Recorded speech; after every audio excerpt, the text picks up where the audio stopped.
Bắt số đấy bong bongទាំងអស់ហើយនេះខ្ញុំមកដើរលេងនៅគាត់ដាក់កាមេរ៉ាត្រឡប់ទៀតបាទ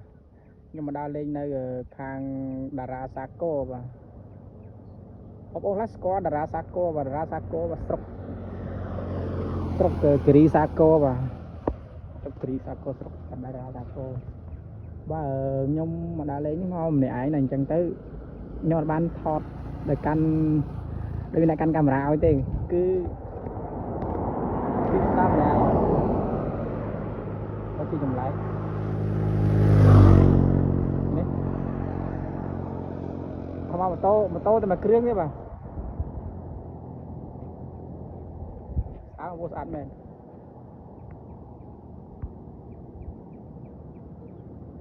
បាទនេះទឹកដីតារាសាគរស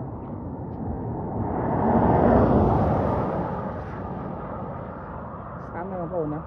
បាទខ្ញុំដំណើរឆ្ពោះទៅលេងកោះស្ដាច់បាទទៅលេងកោះស្ដាច់គ្រាន់តែឆ្នាំនេះ2025នេះរៀងលំបាកបន្តិចបាទលំបាកដល់ថាអត់មានសក់វែងកាន់ដៃដើរលេងបាទចង់មានអ្នកកាន់ដៃដើរលេងបាទអញ្ចឹងចង់បានសក់វែងកាន់ដៃដើរលេងបាទម៉ូតូដែរទេបាទម៉ូតូហើយ20ឆ្នាំហើយម៉ូតូស៊េរីចាស់ទេបាទ09បាទស៊េរីចាស់ទេបាទនេះម៉ូតូខ្ញុំជិះច្រើនឆ្នាំហើយបាទស៊េរីចាស់ទេបងប្អូនមើលយកលេខបញ្ច្រាស់ហ្នឹងបាទ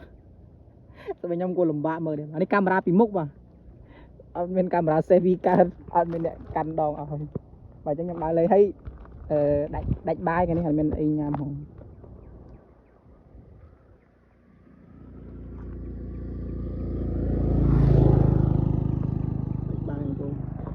បាទអញ្ចឹងប៉ុណ្ណឹងសិនខ្ញុំ